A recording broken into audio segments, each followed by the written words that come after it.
No âmbito do podcast Periférico do Césio, estive à conversa com o professor José Nuno Oliveira, também conhecido como JNO, que leciona a cadeira de Cálculo de Programas, a Engenharia Informática e as Ciências da Computação.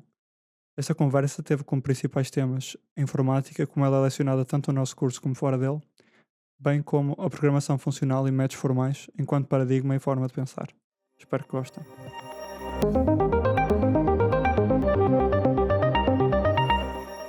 O professor dá aulas cá desde 78, então. Eu dou aulas cá desde 78. Como é que. Desde. Diga, desculpa. Diga. O que eu ia perguntar é: o professor estou então no Porto e foi para a Inglaterra, para Manchester, correto? Sim, mas não foi logo. Portanto, eu terminei o curso no dia da tomada da Bastilha, 14 de julho de 1978. E tinha ouvido falar, aliás já tinha vários anos, mas eu não sabia, tinha ouvido falar que havia uma universidade em Braga a formar-se. E, portanto, lembrei-me de vir aqui cá está, à Rua Dom Pedro V, 88, onde a universidade estava a começar e estava assim em 2 ou 3 ou 4 edifícios. E um deles era esse da Rua Dom Pedro V, que hoje é ocupado pela Associação Académica, creio eu. E subi as escadas e encontrei o professor Maia Neves, foi a primeira pessoa com quem eu falei, e fiquei a saber que, de facto, na altura chamava-se área de informática e controle, estavam a contratar pessoas. Falei com o engenheiro Anteiro Alves, já não me lembro muito bem. Depois quiseram saber informações sobre curriculares, etc. E nem 2 semanas depois já estava aí. Já estava aqui, ainda sem contrato nenhum, mas já estava a trabalhar e a preparar as aulas que iriam ser portanto, em 78, no ano 78, 79. Eu teria o curso de Engenharia Eletrotécnica na Faculdade de Engenharia do Porto, mas num ramo que já havia na altura chamado Sistemas Digitais e Computadores. E, portanto, as aulas que eu comecei a dar foram de eletrónica, uma disciplina que havia de eletrónica, e uma disciplina de arquitetura de computadores. E nessa disciplina de arquitetura de computadores já se usavam microprocessadores, portanto, está aqui até uma placa exposta aqui onde estão as máquinas do café. Foi a placa onde começamos a fazer as primeiras experiências de programação a nível de assembler na altura, não é? E, portanto, foram essas duas disciplinas que eu dei durante, creio que, 2 anos. 2 anos. Passados esses 2 anos, em 80, portanto, a universidade estava a fazer um esforço e todas estavam, sobretudo as universidades novas, que precisavam de docentes qualificados.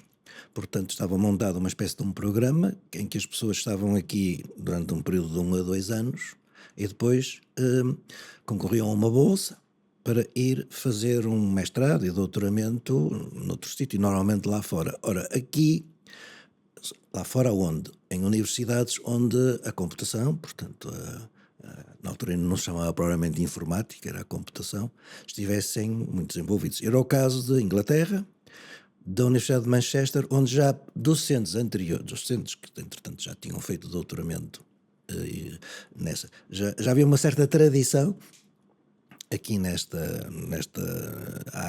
área de informática que estava a começar, uma certa tradição de ir para Manchester.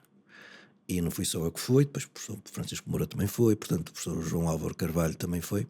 Portanto, em 80 fui para a Inglaterra, para Manchester, onde fiz um primeiro ano de mestrado. Eu fiz o mestrado só por investigação. Normalmente o mestrado lá tinha uma parte curricular e depois investigação, mas como eu levava 5 anos, porque as licenciaturas, o nosso sistema durante muitos anos foi um sistema de 5 anos e não de 3 mais 2, eu já não fiz parte curricular nenhuma, já só fiz investigação e depois acabei por ficar para doutoramento, e de 81 a 84 estive a fazer doutoramento lá, numa área, enfim, na informática, mas já não na mesma área. Em 84 é que vim para cá. E quando vim para cá é que comecei a ensinar e a trabalhar naquilo que eu, doravante, passei a fazer sempre, que é esta área dos métodos formais. O que era o foco de curso quando ele começou? Género, hoje em dia a coisa é muito, se calhar, bastante prática. Nós temos todos um portátil ou um computador em casa e é essa componente de ir experimentando. Imagino que na altura fosse um bocado mais papel e lápis. Ah, como é que isso era quando isto começou? Era bastante diferente, porque os recursos eram muito menos. Sei lá, se eu pegar na minha experiência de programação na Faculdade de Engenharia do Porto, as máquinas eram uma ou duas, não é? Havia um microprocessador na altura, que era um HP, e nós tínhamos que programar naquele computador, já usávamos linguagens tipo básica ou até Algol, que foi a linguagem que eu aprendi, mas tínhamos que fazer fila para ir usar a máquina e fazer o teste. O que significava que a gente fazia de facto muita concessão do programa em papel, e depois, quando já tínhamos o programa desenhado, pensado, íamos para uma teletype. Teletype era uma destas, uma espécie de uma máquina de escrever de correios, tipo dos correios, e começávamos a escrever no teclado da teletype e saía uma fita perfurada que tinha o programa. Portanto, o equivalente hoje, sei lá, hoje até nem há nada, hoje é fecheiros, não é? Que estão em computador. Mas saía fisicamente uma fita, que quando a gente acabava de digitar o programa, cortava, enrolava, portanto ficava enrolada, e depois, quando fosse a nossa vez de testar o programa, metíamos a fita e víamos se ele funcionava. Portanto, o feedback que tínhamos de testar o programa era muito mais lento, e aí eu creio que é o sentido da sua pergunta. Talvez os programas fossem muito mais pensados, com muito cuidado, porque não dava para iterar muitas vezes. Não dava para iterar. Ora, aqui foi bastante parecido. Aqui havia o Vang, para onde se dava. Eu não dei essas aulas, portanto, quem dava programação de computadores não era eu, mas usava-se o Vang e usava-se o Vang com o Basic, que era a linguagem que estava. Eu pertencia a um outro grupo da área de informática controlo, mais ligado ao hardware e às placas de microprocessadores, e programávamos em Assembler. Diretamente em Assembler, fiz muita coisa em Assembler e ensinei pessoas a programar Assembler. E agora aí era a mesma coisa, não é? Portanto, também os programas estavam guardados em fitas e as pessoas usavam as fitas para verificar o funcionamento dos seus programas. Mas depois comprou-se uma máquina, um Intelec, já maior, que eu até gostava de saber onde é que está, porque esse já é grande e não enfim, sei que há aqui um armazém de material antigo e ele deve estar lá, e esse já tinha disquetes, uns floppy disks muito grandes, assim umas coisas muito grandes, e aí já gravávamos em disquete. Os programas já eram gravados em disquete. De qualquer maneira, o número de máquinas era diminuto, portanto era preciso fazer a gestão do acesso às máquinas. E este ADN que o curso tem de funcional e métodos formais?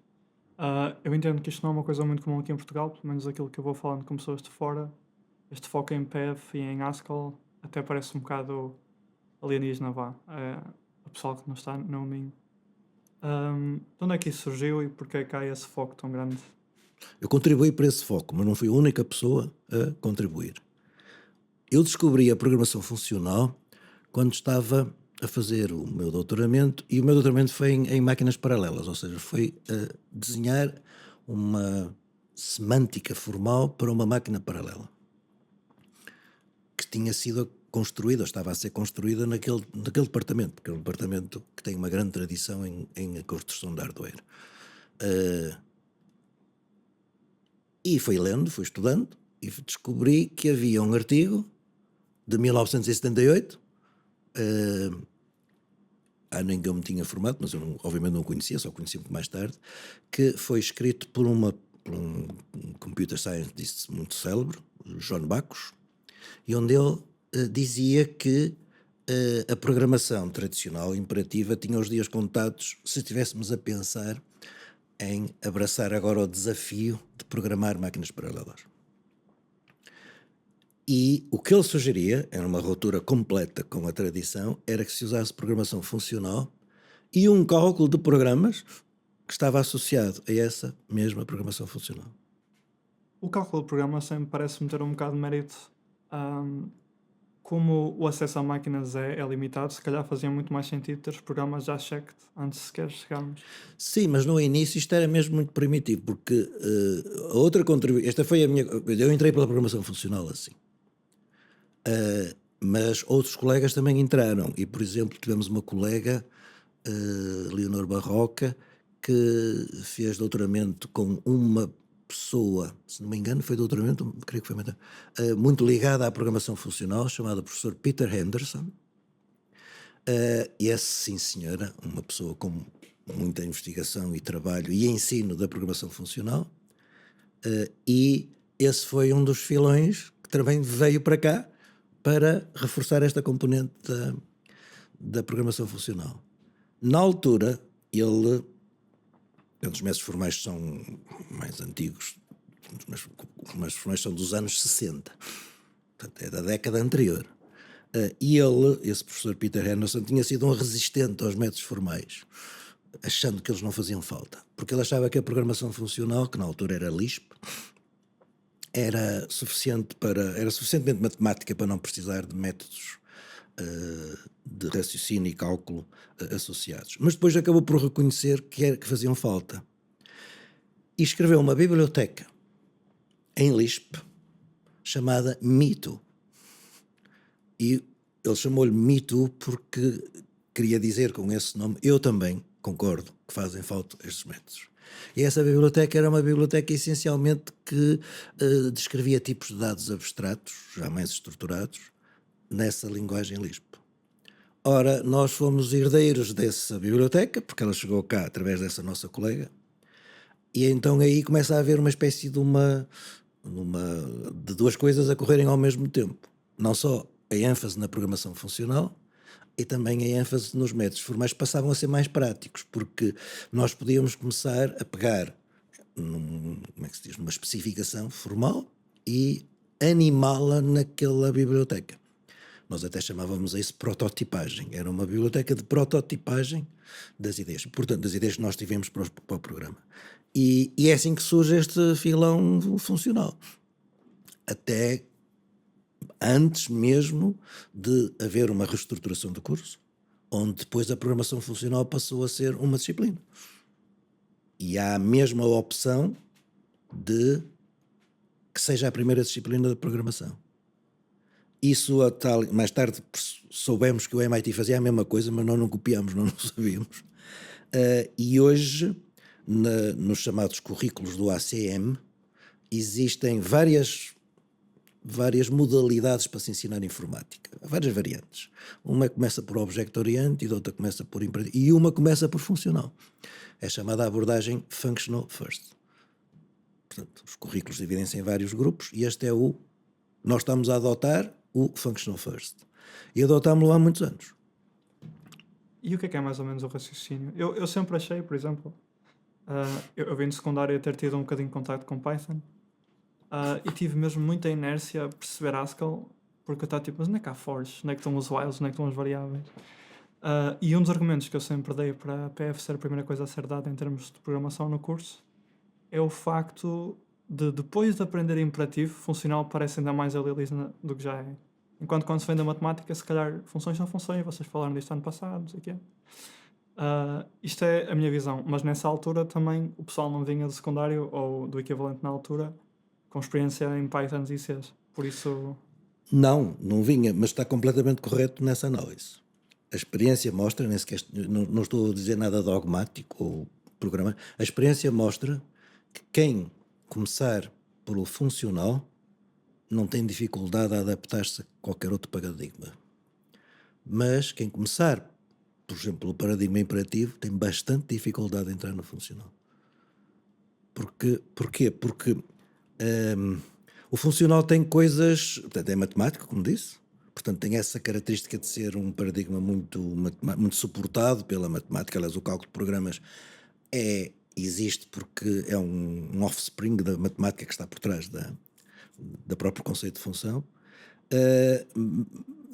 A programação imperativa é mais intuitiva à primeira vista, porque é muito mecanicista, ou seja, eu tenho assim, umas células onde tenho guardado as coisas, eu estou a olhar para elas, não é? Estou a olhar para elas e estou a ver um autómato a correr e a mudar as coisas, ou seja, nesta célula passou a estar isto, nesta passou a estar aquilo, e isto é atraente para o estudante porque tem uma percepção do que é que está a acontecer. E é muito paralelo e muito próximo da máquina Turing clássica, E não é? claro, isso tem uma inspiração na máquina Turing, que é de onde isto tudo vem. Não é? Porque para chegarmos a ter funcional também é preciso abstrair um bocado o conceito de função do que é um O processo. funcional obriga a ter um plano. Programar funcionalmente é ter um plano. Antes de mais, porque o funcional tem uma característica. Os inputs desaparecem depois das funções correrem. Enquanto que em C aplica uma função que dá um determinado resultado e continua a ter as variáveis, não é? E pode usá-las, aqui não. Aqui há mesmo um fluxo de informação que, aliás, aproxima o paradigma funcional dos novos paradigmas que estão a aparecer, como a programação quântica e coisas do género. Portanto, a programação invertível, e aproxima até a percepção do informático, do programador, de problemas da física da informação, porque de facto é um processo físico, não é? Portanto, tem as características de um processo físico. E isso os alunos têm muita dificuldade a perceber porque têm dificuldade a gerir a informação. É por isso que, e essa é a grande resistência.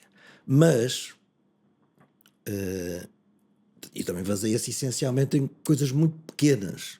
Fundamentalmente, o que é que nós temos no funcional? A noção de função, a noção de aplicação da função e a possibilidade de ter funções recursivas. É isto. Ou seja, é um simplex. A base é mínima. Também a outra também é uma base mínima, não é muito grande, mas de qualquer maneira esta é mesmo mínima. O que a teoria diz é que isto é extremamente poderoso. Portanto, as linguagens foram evoluindo, funcionais, e tiveram de entrada uma resistência e foram consideradas curiosidades teóricas. Embora a primeira linguagem, uma das primeiras linguagens que existiu, o Lisp, é da primeira geração. Mas curiosidades teóricas na medida em que, quando queríamos correr qualquer coisa realista, nessas linguagens havia uma degradação exponencial de performance. E, portanto, o paradigma não ganhou asas porque era teoricamente muito interessante, tinha uma robustez formal que lhe vinha do facto de ter uma base teórica muito forte, muito bem conhecida, muito estudada, mas do ponto de vista prático não era um paradigma para utilizar. Mas as coisas foram mudando com os tempos. Há uma altura em que aparece uma linguagem que é o Common Lisp, que já é muito usada, mesmo na indústria, e depois foi feita muita investigação sobre o sistema de runtime que tem que estar por trás da execução de um programa funcional. Passou-se para um modelo baseado em grafos, otimização desses grafos, e temos hoje a programação funcional a ser efetivamente concorrente da programação tradicional. Ainda há um gap, mas esse gap já não é o que era antigamente, não é? Além de que, entretanto, acrescenta coisas que a imperativa não tem. Por exemplo, a avaliação retardada, a lazy evaluation, que acelera a performance na medida em que poupa avaliações, portanto cálculos, que são desnecessários, porque afinal aquele cálculo mais para a frente afinal nem é usado. E nesse aspecto então torna-se agora um paradigma completamente ao nível daquele que é mais tradicional. Qual é o único fator de resistência? É que há muito pouca gente a saber funcional. Ou seja, quando vamos para uma empresa, que se quisermos levar o funcional para lá, a maioria dos programadores não sabem. Portanto, como é que vai entrar lá? Há uma inércia. Voltando um bocadinho atrás, achei piada um comentário que o professor fez sobre a física da informação. Acho que sair da cadeira de CP é ter uma percepção que a informação é quase como a energia. Ela não se cria, ela tem que existir antes. Existe hoje uma disciplina chamada Física da Informação, ou seja, uma linha de investigação chamada Física da Informação. E eu não sou especialista nessa área, portanto estou a falar como é que se diz, o que ouço, assim vou ouvindo, mas existe mesmo atualmente uma corrente na física que quer até inverter as coisas e quer explicar a física à custa da computação e não a computação à custa da física. Olha, aqui há uns anos, quando eu comecei a entrar na programação quântica, que é relativamente recente, 2016, houve aqui uma iniciativa da universidade, a nível da reitoria, que tínhamos que, enfim, entrar nessa área, porque era uma área emergente e a universidade tinha que aproveitar essa oportunidade. E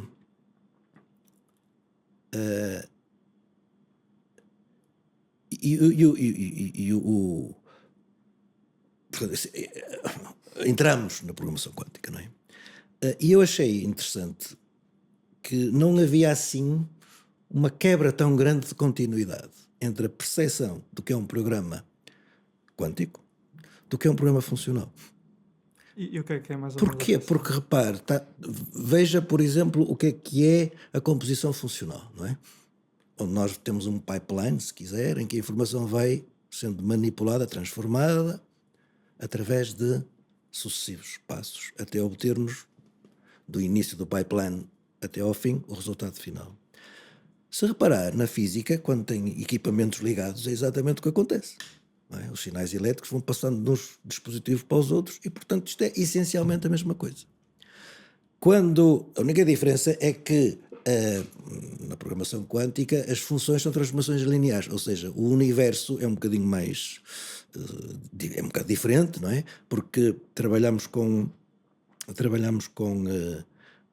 essencialmente transformações matriciais, portanto a álgebra linear ali é essencialmente a peça mais importante, mas o esqueleto, a forma é exatamente a mesma.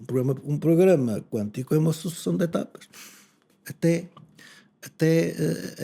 cumprir a sua missão, com uma característica ligada ao que disse, é que não pode haver perda de energia. A energia tem que se manter. A energia durante o processo todo tem que se manter. As transformações têm que ser aquilo que se chama unitárias. Pronto, Ora, porque o programa quântico para funcionar tem que estar completamente isolado. Ora, se está completamente isolado, não entra energia nem sai. O que faz com que essas transformações têm características muito parecidas com os isomorfismos que a gente dá em qualquer programa. Ou seja, essencialmente o que acontece, se nós esquecermos o lado quântico mesmo, ligados aos qubits, não é? Se tirarmos os qubits da equação e formos buscar a parte dos programas quânticos, que é clássica, é exatamente os isomorfismos que nós temos. O professor tem bastante experiência na área, não é? E já cá está há coisa de 5 décadas a fazer informática e a estudar na área. E viu assim muitas milestones a irem acontecendo. Tenho uma questão sobre aquilo que é a computação quântica, o que é o mundo pós-quântico, não só na criptografia, mas como é que ele pode afetar o resto do software? Se o professor tem algum comentário sobre isso. Bem, uma das coisas que o computação quântica é uma grande promessa. Basta ver o nível, sem pensarmos em mais nada, ver o nível de miniaturização. Porque reparo que hoje é um bit, que é um fioinho que tem uma determinada informação, que está ativa ou não, passa a ser, por exemplo, o spin de um eletrão. Ou seja, em termos de escala, é absolutamente dramática a mudança de fator de escala. Para além de que permite explorar depois a física quântica, o entanglement, a teleportation, ou seja, toda uma quantidade de coisas que a física está a estudar, estudou, e que podem ser usadas na criptografia, como estava a dizer, e a nível de algoritmos. Agora, não se conhecem muitos algoritmos quânticos, ou seja, de alguma maneira estamos numa espécie de um impasse. Há alguns que são bem conhecidos, mas não há uma disciplina algorítmica como aconteceu com os algoritmos clássicos, onde é uma autêntica disciplina. Há livros sobre algoritmia, há algoritmo A, algoritmo B, variantes, etc. Ainda não há. De alguma maneira, nós estamos com falta de imaginação ou falta de sensibilidade para o novo dispositivo que nos aparece. Há se calhar uma intuição que nos falta, não é? Não é só aqui. Repare, antes de nos faltar a intuição nesta área, já há uma outra área onde nos falta também a intuição, que é, por exemplo, na programação paralela. Falta-nos intuição na programação paralela e mais Isto não é sempre estar a dizer mal, mal da maneira como os currículos estão organizados, mas é um facto que, começando pela programação imperativa convencional, aquilo é um travão ao paralelismo, porque aquilo é uma máquina completamente sequencial. A gente está a ver ali a memória da máquina a funcionar, não é? E ela é completamente sequencial. Claro que depois podemos fazer aqueles forks, aquelas coisas todas, mas já é a um nível muito mais avançado. Sim, a sintaxe dos forks parece muito Agora, distante repare que no semandos. funcional, e agora voltando sempre à ideia de que o funcional, que é a que eu defendo, deve ser a primeira coisa que se aprende, e depois até é transportável para anos muito anteriores à universidade. No funcional, a avaliação de subexpressões é completamente paralela. Imagina que tem uma árvore de expressão muito grande, como não há, portanto, eu posso avaliar, ao mesmo tempo que avalio a subexpressão da esquerda, posso avaliar a subexpressão da direita, o que faz com que a percepção da computação paralela seja natural no funcional, que era isso que dizia o João de Bacos. O João de Bacos dizia exatamente isso, que havia um paralelismo inerente na avaliação, na programação funcional, que não estava na altura a ser explorado, mas podia ser explorado. Sim, até ainda um bocadinho mais técnico.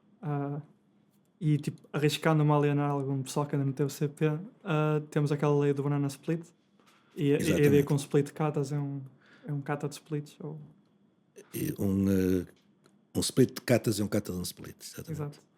Não, é verdade. E portanto, há um dos problemas que existe no ensino da informática, mas em todo o ensino, é uma espécie de clubismo.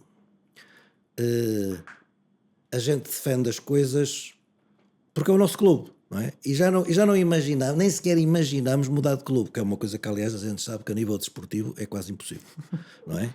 Ora, aqui é um bocado esta situação, que é, começa a haver evidência de que se tem que ir numa determinada direção, mas muita gente tem um background e custa-lhe aceitar que vai ter que renunciar a esse background, não é? É uma coisa que não é natural, não é? Não é natural. E, portanto, isso explica que isto esteja a demorar muito tempo, não é? Agora, as potencialidades são grandes, já falamos que é uma porta aberta para o paralelismo, é uma porta aberta para novos paradigmas de programação. Como é que isto se pode resolver? Bem, primeiro, nem toda a gente concorda. E temos sempre que ouvir os outros, não é? Nem toda a gente concorda. E atenção, para software muito transacional, as vantagens começam-se a diluir porque a parte imperativa transacional começa a pesar. Embora possamos continuar funcional, monadas, coisas do género, mas já se começa a perder,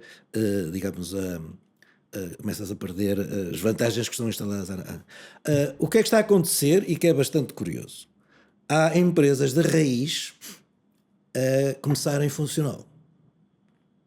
Uma delas é a Jane Street, é uma empresa da área financeira, e para se entrar nessa empresa tem que saber funcional e bem. Ou seja, é uma empresa que está muito bem posicionada nesta área. Para a área financeira é muito baseada em cálculos, não é, financeiros, e se uma pessoa pergunta, portanto, mas porquê é que eles foram para o funcional? Porquê? Não é a avaliação das expressões que calculam indicadores financeiros que justificou. É o risco.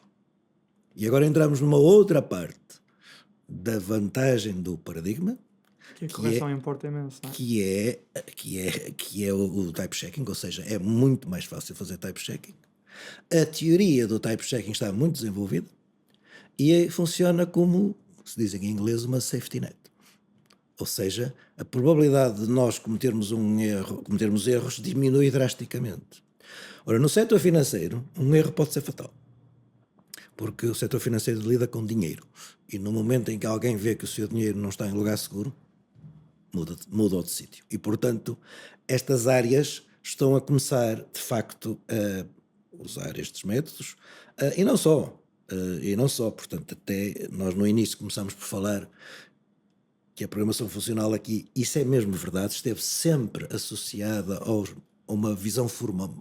Ou seja, não apareceu a programação funcional como apareceu em muitos sítios, como uma espécie de um paradigma que é uma espécie de clube, ou programas em C ou em Python. Não. Começou articulada com uma base formal. Pessoas ligadas a esse background, professor Valença, professor Pedro Henriques, professor Mário Martins, que foi das primeiras pessoas que começou com esta perspectiva. Estava eu em Inglaterra, ele não estava cá, só foi mais tarde. E portanto, começa agora a haver empresas a fazerem mudanças radicais, ou mais ou menos radicais, não é? E que são casos de sucesso. Agora, por exemplo, a própria Amazon está efetivamente a mudar, quer mesmo agora transformar o uso destes métodos como o lugar comum.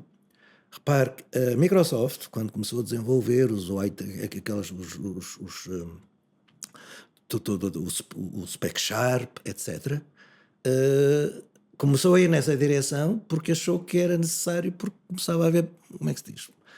Era muito arriscado começar a produzir código de qualquer maneira, não é? Por mera intuição. E, portanto, há de facto um movimento que vai nesta direção. Agora, há uma resistência que vem de um certo clubismo, mas, sobretudo, muito objetiva, muito realista. Portanto, pouca gente está a ensinar isto. Em termos comparativos, pouca gente ensina. Bem, já nem digo ensinar cálculo de programas, eu estou a ensinar programação funcional. Bem, portanto, se reparar as universidades, e não é de Portugal só, vai por aí fora, as universidades que são functional first contam-se pelos dedos. Contam-se pelos dedos. Mas muita gente diz isso é que está certo. Isso é que está certo. Mas pessoas que eu conheço que dizem isso é que está certo não conseguem impor um modelo nas suas universidades. Porquê? Porque eles não são as únicas pessoas a mandar e as outras pessoas acham que não. Portanto, não sei, vai demorar o tempo que tem que demorar, mas já lá vão umas décadas, não é? Já lá vão umas décadas. Sim, isso sente-se até com o pessoal que sai daqui da informática, com quem se fala. Ainda há um campo bastante forte que diz funcional não tem mercado, funcional para quê? Mas acho que efetivamente tem todo esse valor. Até porque depois há paralelos que vão sendo adotados em linguagens por aí. Claro. Java tem todo aquele conceito de streams e em Python também é bastante elegante. Sim. Monads, portanto, no JavaScript. Eu não sei se depois aquilo pegou, mas há uma palestra que chama-se Gonads, não é? Portanto, repare, não é por uma razão acidental que estas coisas aparecem primeiro no funcional. Aparecem primeiro no funcional porque ele tem uma base matemática. Portanto, os matemáticos foram desenvolvendo coisas antes que nós mais tarde descobrimos que eram boas para a programação. Por exemplo, o sistema de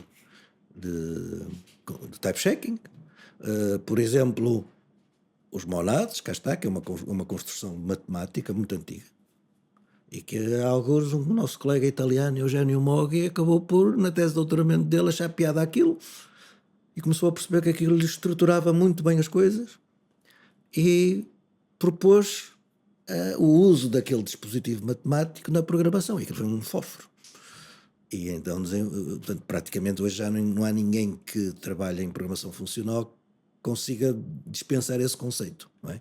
Portanto, mas a explicação, portanto, não há a superioridade não é porque as pessoas do funcional são não, é porque o paradigma é mais forte por ter uma base matemática muito mais fácil de explicar. E muito mais desenvolvida, está muito mais desenvolvida do ponto de vista teórico, não é? Portanto, o primeiro impasse ao uso generalizado da programação funcional foi a eficiência. Agora já não é. Agora é uma espécie de impedância humana, ou seja, é uma resistência humana, que é normal quando, digamos, o backbone, ou seja, a massa humana que temos para programar, não sabe o paradigma. Portanto, eu vou para uma empresa e digo, vocês não sabem nada, devíamos fazer tudo em funcional. Não, eu sou 1, eu sou 9. Portanto, vou ter que me adaptar. Não é? Mas lentamente isto vai passando. Vai passando. E vai demorar o tempo que demorar. Mas então o professor acredita na promessa de que funcional será... Eu acredito. Isso que acredito, porque, repare, acredito até por uma certa experiência própria. Não é? Portanto, eu já resolvi muitos problemas concretos usando programação funcional e não vejo nenhuma desvantagem, até só vejo vantagens. Olha, quando fui diretor de curso, eu fui diretor do vosso curso, lá nos longos anos para trás, 79, acho eu, já não me lembro dos datas, mas tenho isso obviamente apontado. Até que fui diretor 2 vezes. Fui diretor do curso de LCC também. E na altura em que fui diretor do curso de LCC, apanhei a avaliação do curso. Portanto, eu era diretor de curso e tive que fazer a avaliação do curso. E havia uma série de indicadores, um relatório que se tinha que fazer, e esse relatório, a maioria das pessoas estava a fazê-lo em Word, e a parte quantitativa era feita em folhas de cálculo Excel, etc. E eu resolvi fazer diferente. Resolvi fazer em funcional, usando na altura uma linguagem que nós tínhamos desenvolvido aqui chamada Camila, que é uma espécie de, em termos do nosso ensino, é o ano passado do Haskell, ou seja, há uma determinada altura em que decidimos parar de usar Camila e passar a usar o Haskell. E nessa linguagem eu fiz uma infraestrutura para fazer as contas todas, para fazer toda a análise de dados, etc, etc. E depois o que é bastante curioso é que e como é que eu articulei isso com o LaTeX? Na medida em que o meu programa funcional gerava um ficheiro auxiliar, LaTeX, que tinha todos os dados, que depois eram importados pelo LaTeX, para produzir que é um paradigma que eu passei sempre a usar, e ainda recentemente, quando estive à frente do Formal Methods 19, usei isso, mas agora com Haskell. E na altura lembro-me que a professora Raquel Valença, de saudosa memória, do Departamento de Matemática, esposa do professor Valença, que era assim uma pessoa muito delicada e muito... disse-me delicadamente que eu estava atrasado. Porque ainda não tinha... E eu disse, não se preocupe. Acabei por ser eu ser o primeiro a ter o relatório pronto. Porque depois, cada vez que havia alterações disto ou daquilo, todos os outros faziam tudo muito manual. E eu tinha a máquina montada, portanto eu carregava num botão e saía logo tudo diferente.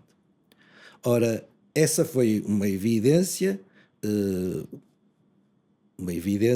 de que isto funcionava. Mas, mais tarde, já quando nós estávamos no INESC, nós estivemos no INESC antes de estarmos agora. Portanto, o nosso grupo, o nosso laboratório, já não eram as mesmas pessoas, mas muitas delas eram as mesmas. Entramos para o INESC, como um grupo do INESC, em 1989. Estivemos lá de 89 a 95, 6. E depois decidimos parar a ligação, e só mais tarde é que retomamos essa ligação, que é a atual. E quando entramos para o INESC é um instituto que valoriza muito, digamos, a investigação aplicada, ou seja, investigação com impacto social e, sobretudo, investigação internacionalizada. E na altura eles tinham uma linha de investigação em software autárquico, creio que era, ou coisa deste género. E entraram, ou bancário, mas nos contactos internacionais, ou a Olivetti italiana ou eles entraram em contacto com o INESC e apareceu a ideia de se fazer um projeto conjunto. Esse projeto era sobre reutilização de software, chamava-se SOUR, Software Use and Reuse. E eu tenho lá em cima, nos meus arquivos, os faxes todos que foram trocados. Nós ainda não tínhamos entrado, repare, vamos ver vantagens de se saber que, digamos, que o background é sólido ou é pelo menos pensado. Ainda não tínhamos entrado oficialmente, ainda não tinha sido assinado o protocolo e já tínhamos recebido um fax a dizer: temos um projeto para vocês. Esse projeto foi entrar neste consórcio, que entramos. Enfim, houve muitas vicissitudes, não interessa agora os detalhes, e há uma altura em que, para os nossos parceiros italianos, há uma altura em que se passa para um modelo de subcontratação, ou seja, o INESC, nosso grupo, que era o 2361, grupo número 2361, era subcontratado para colaborar no projeto italiano. E eles tinham uma plataforma para software bancário muito complicado, muito sofisticado. Uma biblioteca com milhares de funções, ou pelo menos mais de 1000 funções para fazer isto, aquilo, aquilo outro, etc. E nós tínhamos que fazer um componente que eles nos encomendaram, que era um modelo fuzzy para gerir a informação dentro do sistema bancário. Um sistema pelo qual era classificado, os módulos eram classificados segundo determinados atributos que eram fuzzy, e depois, cada vez que tinha que fazer um novo software, o sistema aconselhava quais eram os componentes que se iam buscar, enfim. De certo modo era uma biblioteca catalogada de uma maneira especial. Nós olhamos para aquilo e aquilo que imediatamente nos passou pela cabeça foi usar funcional. Coisa que não podíamos, porque o contrato obrigava-nos contratualmente a usarmos Visual Basic, C, ou seja, e nós não podemos usar funcional. Mas nós achamos que, devido à complexidade do problema, teríamos todo o lucro em usar o funcional numa perspectiva de prototipagem. Nós não podíamos terminar com um produto em funcional. Acabámos por terminar, atenção, já lhe vou explicar como. Aquilo era em Windows. A nossa cultura era toda em Unix. Eu nunca tinha posto o teclado numa máquina Windows, que na altura era o Windows 3.1, aquele primeiro Windows. Portanto, era tudo completamente novo. Mesmo a própria área era nova. E mesmo assim, a nossa intuição disse-nos, é por aqui que temos que ir, só que temos que estar calados, não podemos dizer muito alto o que estamos a fazer. E usamos essa linguagem funcional, Camila, com essa biblioteca que já permitia fazer modelação de objetos estruturados, sei lá, estruturas que evalem o pé, já se podia fazer tudo lá com essa biblioteca. Tínhamos também a possibilidade de formular invariantes, enfim, uma série de coisas que nós, entretanto, acrescentamos ao núcleo que esse professor Peter Anderson nos tinha cedido. E não só fizemos o projeto, muito bem, como adiantamos, o projeto italiano estava muito atrasado, e pelo uso desta abordagem, na altura, quando falamos com eles disseram ganharmos 8 meses. Ou seja, havia um atraso e praticamente, em termos práticos, se fosse a usar, se o projeto tivesse a evoluir com as abordagens que eles estavam a seguir, eles estimavam que só dali a 8 meses é que o projeto iria estar pronto. E nós, em poucos meses, aparecemos com ele, não totalmente feito, porque, atenção, a parte inicial é uma parte em que nós estamos a pensar, não é? Estamos a pensar no problema. Depois fazemos esse tal protótipo em funcional, nessa linguagem Camila. Começámos a perceber de muitos problemas dos requisitos. Mandamos mensagens para lá, já havia na altura já o correio eletrónico, incipiente, mas existia. As mensagens a dizer, ei, aqui achamos que aqui está ambíguo e não sei o quê. E eles a concordarem connosco. Até uma das vezes, num mail que mandaram, disseram, you have a good eye. Ora bem, os nossos olhos eram iguais aos deles, o que nós tínhamos era um método diferente. E esse projeto foi tão bem sucedido que imediatamente a Olivetti quis fazer um segundo projeto connosco. Ora, repare, se o funcional não funcionasse, nós tínhamos falecido naquela experiência, tínhamos sussurrado. E em vez de termos sussurrado, ganhamos 8 meses. Alguma coisa se passa aqui. Alguma coisa se passa. O que é que torna o funcional tão produtivo para quem está a desenvolver? O funcional é muito produtivo, em várias... Primeiro é muito paramétrico. Portanto, ao ser muito paramétrico, ao valorizar-se a parametrização, escreve-se muito menos código. Porque a gente vai sempre na direção de escrever a próxima função genérica que faz isto, não é? A próxima função genérica que faz isto. E, portanto, as bibliotecas funcionais são todas de largo espectro. Porque não se está a resolver um problema para strings e booleanos e floats ou não sei o quê. O problema já está... Se o problema é efetivamente um problema de natureza com uma característica genérica, então o que nós precisamos é desenvolver uma biblioteca genérica, porque essa biblioteca vai ser...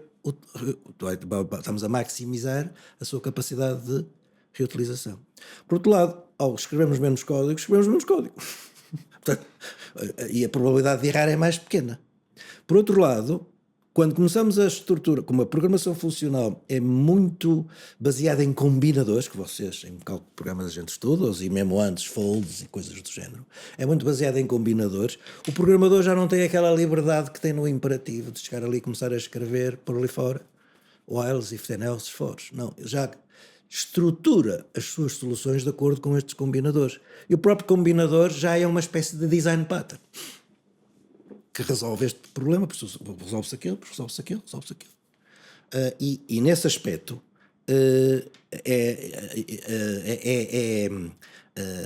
a produtividade aumenta porque nós estamos a usar soluções que já existem, não é? E que se vão desde o mais pequenino, que é uma funçãozinha para fazer o que o outro, até padrões de programação. Sim, chega a ser engraçado a quantidade de vezes que eu me apanho a estar a programar uma linguagem imperativa e a ter que escrever um filter. É, completamente. Ter que o fazer à mão. E há aquela tendência que uma pessoa tem, tipo, ok, um filtra só isto, o filtrar há de filtrar tudo que são listas. E depois até se chega. Isso é endémico. Eu não sei se endémico é a palavra certa, mas está em todo lado. Sim, está em todo lado. Não se pode fugir muito repare, referiu a disciplina de cálculo de programas, que é aquela que eu dou ao vosso curso. Portanto, não se pode fugir muito daquilo que é absolutamente essencial e sem o qual já não temos capacidade de exprimir programas. Tudo o resto são roupagens sintáticas, açúcar sintático em cima destas construções. Aquelas coisas que a gente dá, o produto, a soma. Não há para onde fugir. Menos do que isso já não consegue exprimir. E mais do que isso, é talvez, de certo modo, dispensável na medida em que já estamos a pôr, como é que se diz, uma roupagem sintática em cima de coisas que são elementares, não é? E que funcionam. Portanto, uma outra coisa que eu acho que aumenta a produtividade, desde que o programador funcional seja, como é que se diz? Seja confiante no paradigma, é de que o código é muito mais fácil de perceber. E ao ser mais fácil de perceber, vai baixar o tempo que é preciso na manutenção, porque não nos esqueçamos que entrou o programador A para a empresa X, está lá uns tempos, deixa lá o seu património de código, muda da empresa para outra empresa e vem o programador B que tem que ler o código, vai continuar o projeto, tem que ler o código que a produziu. Eu acho que funcional tem um certo dialeto. Tem piada porque eu acho que isso também faz parte do que torna a coisa tão elegante e interessante, mas também que lhe dá a inércia que tem. É uma pessoa treinada na área, é capaz de olhar para uma função que é um comboio de filtros e maps e percebes aquilo muito bem. Ao contrário que uma pessoa que não esteja muito por dentro não faz. Eu tive uma experiência muito semelhante em que eu era o leigo, que não percebia nada funcional, no meu trabalho de L1, em que eu implementei as funções todas que podiam, aquilo era dividido em fases em que até bastante tarde não havia nada de gráfica, era tudo conceptual, tinha piada porque era, pronto, é estrutural, como tudo bem funcional. E o meu colega chega e diz, não, isto reescreve-se tudo em 3 linhas. Depois, lá está, eu tive essa experiência que quem vem do imperativo tem de ver um comboio de funções, um comboio de pontinhos e não perceber nada que lá está. Mas olhando para trás, se calhar faz muito mais sentido fazer as coisas com um fold do que tentar embutir ali uma recursividade que nem sequer Não, é o que eu estava a dizer. Portanto, eu, se quiser comparar com o que acontece noutros paradigmas, eu chamaria de design patterns. São padrões de programação que pela sua característica repetitiva foram isolados. E agora entramos numa arma secreta, que eu digo nas aulas, que a programação funcional tem e que existe noutros paradigmas, mas vem atrasada, ou seja, vem por, não digo cópia, mas por cópia bem intencionada, a dizer aqueles tipos têm razão, aquilo funciona. Uma forte inspiração. Que é a ordem superior. E a ordem superior é absolutamente incrível. Reconheço que é difícil percebê-la, mas no momento em que ela é interiorizada, a partir daí, depois repara, o programador já tem muita dificuldade a não programar assim. Sim, depois de ter isso, eu senti isso imenso numa cadeira de LI3, em que essencialmente a ideia era implementar uma base de dados, quase, uma coisa que lê uma data de CSVs, faz uma data de operações, pode fazer queries, Não há cá uma linguagem de query, é só tipo, query 2 faz isto, desenrasquem-se. E eu lembro-me de tipo, querer mesmo que o meu parser fosse uma lista de funções, que a cada coluna ia aplicar uma função, essa função ia estar a popular uma estrutura que seria diferente para cada um dos CSVs, mas acho que aí eu comecei a sentir essa necessidade da ordem superior e tive que fazer umas matérias mesmo estranhas para você aceitar. Se é simpático o suficiente para permitir. Não sei se suficientemente poder, como é que se diz? Liberal, Exato. liberal para permitir que a gente até programe quase em Assembler, não é? Exato. Não, isso é completamente verdade. Aliás, às vezes perguntam-me até como é que se resolvem problemas práticos no funcional. Ora bem, o funcional, há uma. A visão imperativa é que eu estou sempre a escrever na memória, correto? Ou seja, estou sempre a alterar a memória. Estou sempre a alterar a memória, não é? Portanto, a memória está sempre. O que significa que é muito engraçado porque muitas vezes as pessoas fazem um cálculo e guardam numa variável. Fazem outro cálculo, guardam noutra variável. Mas verdadeiramente, essas variáveis que estão a criar só são usadas uma vez. O que significa que se as encadearmos aqueles cálculos todos, há uma única expressão que não precisa de variáveis para nada. Aliás, uma das ligações entre o imperativo e o funcional é aquilo que se chama as Single Assignment Languages. São linguagens onde pode ter variáveis, mas só as pode atribuir uma vez. Não pode fazer o update de uma variável. São essencialmente funções constantes. Portanto, o que é que acontece? O que acontece é que muito do código imperativo que se escreve e que o programador se sente confortável em guardar aquilo numa variável, não vai eu precisar disto mais. Afinal, só vai precisar daquilo uma única vez. Então, porquê que não faz uma composição daqueles processos todos e só usa uma variável no início e uma variável no fim? Sim, acho que o que muda de modo muito elementar entre uma coisa e outra é como assume um armazém, outro assume que tem uns tubinhos. Tipo, a informação vem daqui. Exato, essa metáfora está perfeita. Os IDs é o que eles fazem, não é? Exatamente. Levam as coisas. Levam a informação. Que, aliás, é os fios da eletricidade. Os fios que são IDs, não é? Que são IDs que estão a levar a informação. O que está a dizer é rigorosamente verdade. Repare, mesmo há um antigo colega vosso que um dia vocês haviam de convidar para falar aqui. Deixa-me apontar. Chama-se José Pedro Magalhães. Fica a ponto.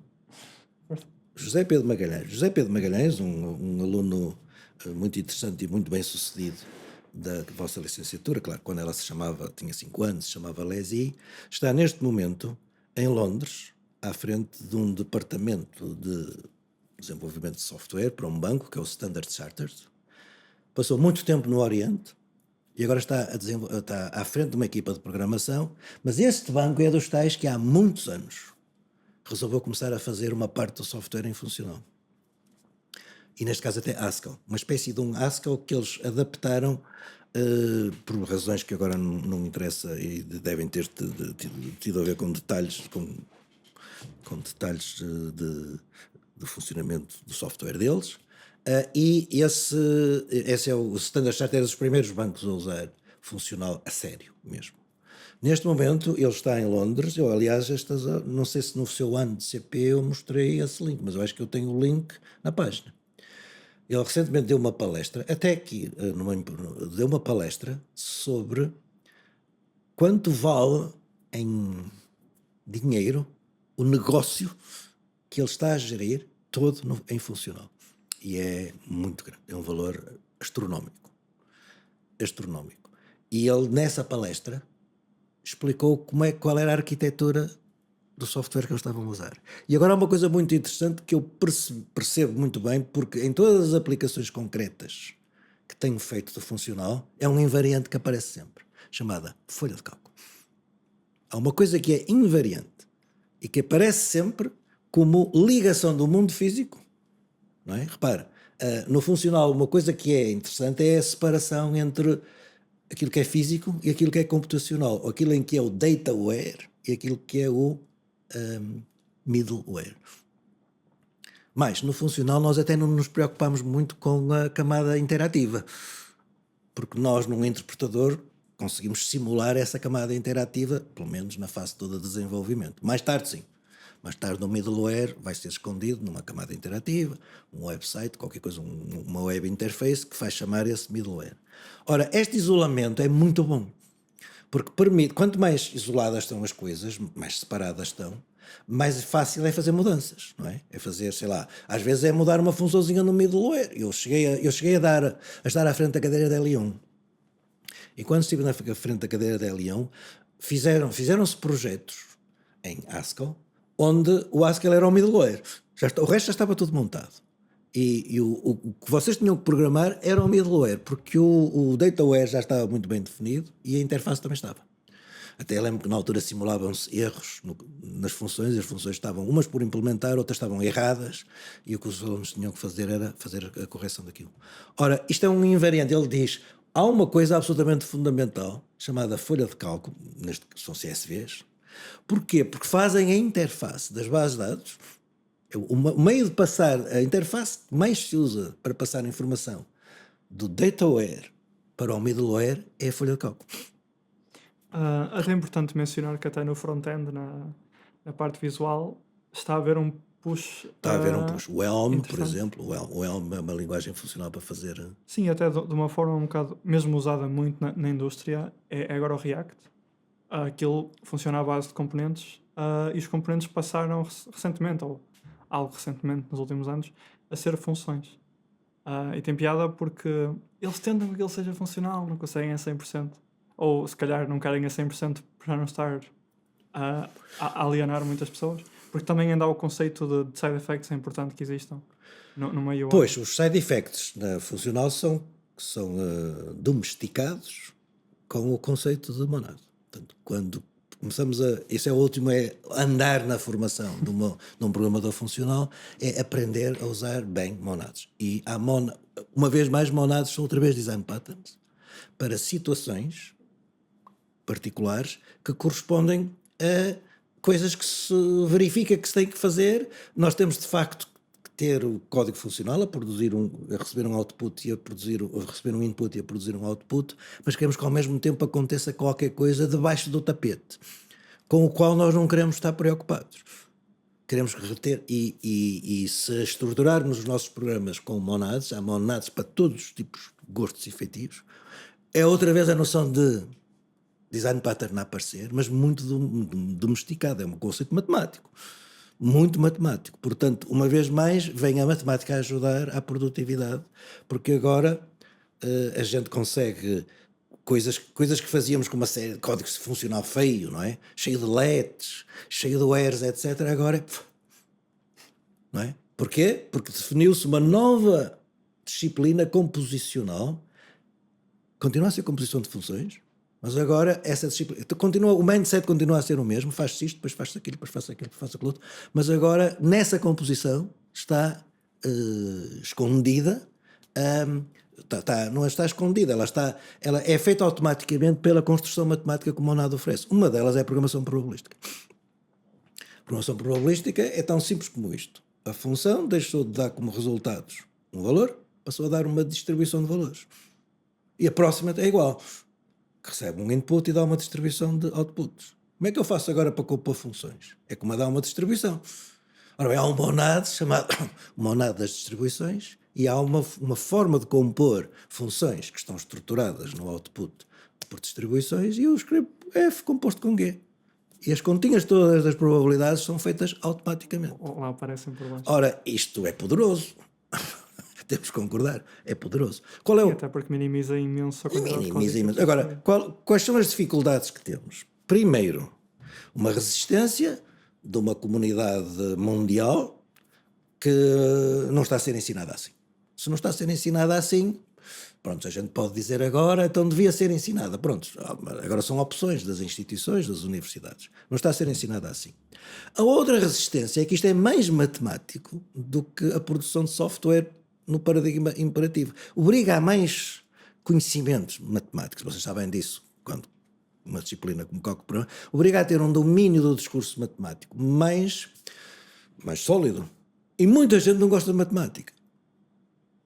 Há muita gente que nem sequer liga a informática à matemática. A única coisa que a informática tem de matemática é as contas. Somar, subtrair, vetores, não sei o que mais.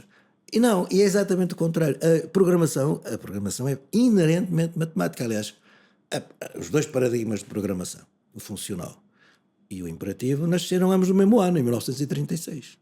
Um pela mão do Church e outro pela mão do Turing. Portanto, dois matemáticos, não foram engenheiros informáticos que produziram, digamos, as ideias iniciais que estão por trás da programação. Não foram informáticos, nem havia informáticos. Acho que isso é um statement ao poder da abstração. Tanto que chegámos a um ponto em que já nos esquecemos. Já nos Qual é a base esquecemos disto disso. E uma vez mais, o quântico é a mesma coisa, são matemáticos que se lembram de um outro paradigma, cá está, inspirados sempre pelo background que a matemática tem. Portanto, nós temos resistências, e até muito, talvez mais fortes agora do que, por exemplo, quando eu estudei, em relação à matemática. Matemática é assim uma coisa que é considerada muito difícil. Quando as pessoas começam a ver letras gregas, desanimam. Ainda agora estávamos a almoçar aqui com um grupo de amigos e estavam a dizer exatamente isso, que palestras, às vezes, que se dão, que têm uma densidade matemática maior, as pessoas já não acompanham. Portanto, também está a haver essa diminuição de competências a nível do domínio do discurso matemático, que eu não tenho dúvidas que está a acontecer, porque se eu comparar quando eu estudei, eu lembro de ter análise de matemática, primeiro eram disciplinas anuais, não eram semestrais, eram disciplinas anuais, e depois eu lembro-me de ter que estudar a demonstração de 40 e tal teoremas, na análise de matemática, onde estava lá o Weierstrass, aqueles teoremas todos células. Saber a demonstração. Porque podiam-nos pedir num teste, demonstra este teorema. Numa oral, como aconteceu a mim, demonstra este teorema. Porque para se ter mais que 16 tinha que ser à oral. Não se tinha. E portanto, se uma pessoa quisesse ter mais que 16, tinha que ir à oral. E lá aparecia um teorema. Eu lembro, tive de demonstrar um destes teoremas que era escrever no quadro, apagar, voltar, assim foi. Ora, não é possível decorar 40 teoremas daqueles. Tem que se mesmo entender. Tem que se fazer um esforço de entender. E o grau de o domínio que é preciso ter já é quase um domínio afetivo, já nem é racional. Porque decorar é impossível, porque digamos, é tanta coisa que, pronto, a nossa memória não abarca. E o domínio do discurso matemático nas universidades está a baixar. Ora, se a programação funcional vem agora a dizer, epá, isto é a melhor coisa, é produtiva, etc., mas tem uma fatura que é o domínio do discurso matemático, tem que ser melhor do que propriamente, repare, qualquer pessoa chega, aprende umas coisas e começa a programar Python, a gente vai começando a imitar outros programas, não é? E aquilo que a gente começa a fazer testes, começa a ver, consegue, enfim, buscar isto aqui, isto, buscar aquilo lá, e começamos já depois a fazer coisas da nossa lavra, não é? Mesmo, sem ligarmos aquilo à matemática. No funcional, a ligação já é muito mais, digamos, próxima. E, aliás, isto se faz, e agora é um outro capítulo que não falamos aqui, mas que podemos falar, que é o funcional é transportável para etapas anteriores da educação. Era exatamente o meu ponto a seguir. Era falar que o professor tem feito algum trabalho em introduzir a computação no ensino até o secundário.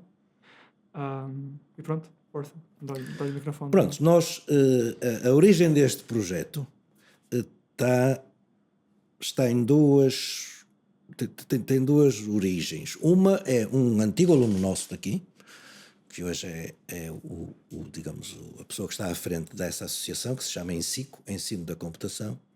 É uma pessoa formada aqui e que, enfim, tem uma profunda convicção de que o que aprendeu tem que ser ensinado a outros. Aquilo que ele aprendeu de bom, portanto, de bom, estes métodos, portanto, a programação, não é só a programação funcional, métodos formais, etc., deve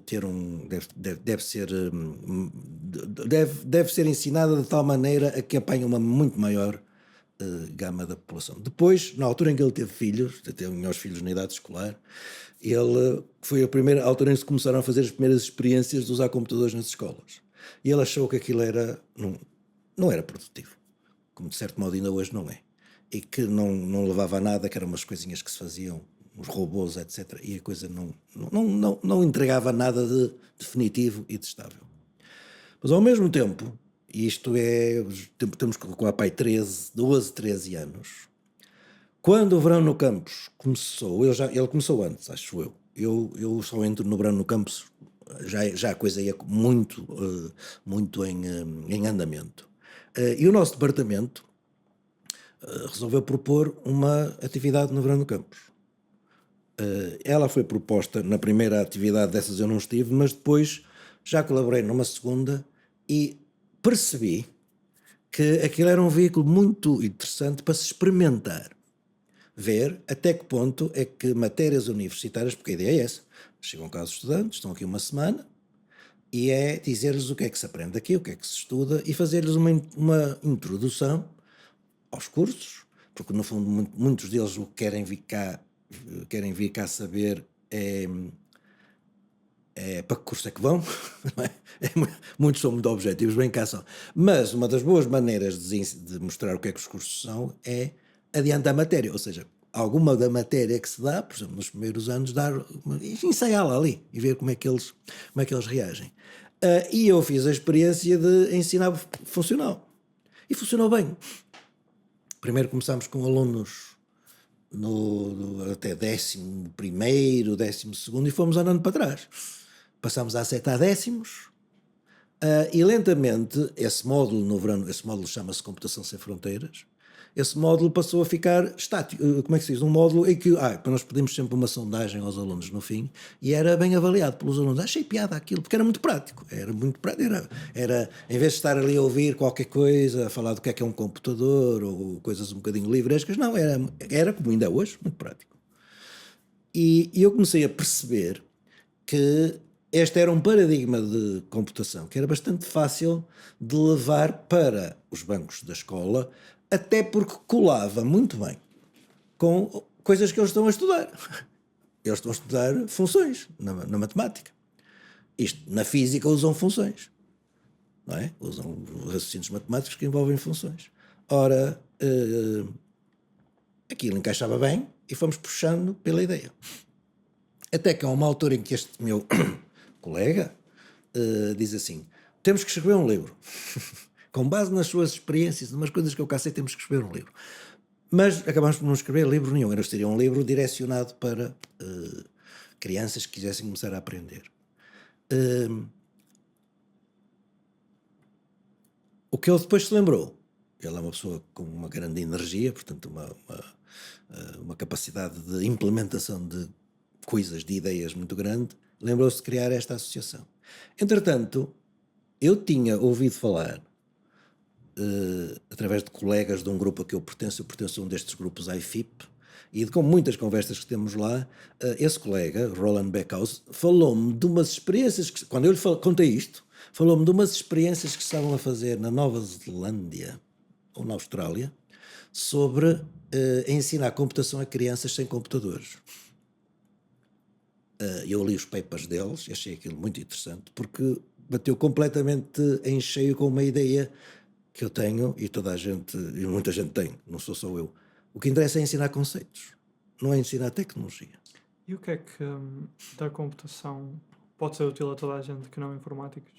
Porque é tão importante? Ou pode ter um bocado de Olha, valor? há uma grande iliteracia informática no mundo inteiro, não é? As pessoas estão a usar portais, estão a usar telemóveis e redes sociais, nem sequer sabem como aquilo funciona, aceitam a tecnologia de qualquer maneira, usam-na muitas vezes de forma irresponsável ou de forma arriscada, sem se estarem a perceber disso. Não sabem, por exemplo, confiam completamente nos sistemas, acham que os sistemas são perfeitos, e vejam os escândalos que às vezes há de divulgação de informação nas redes sociais, etc, etc, falhas criptográficas, falhas de segurança. Portanto, toda essa cultura é muito importante. Por outro lado, há uma coisa que é muito importante fazer para bem da comunidade a que todos nós pertencemos. É evitar o deslumbre com a informática.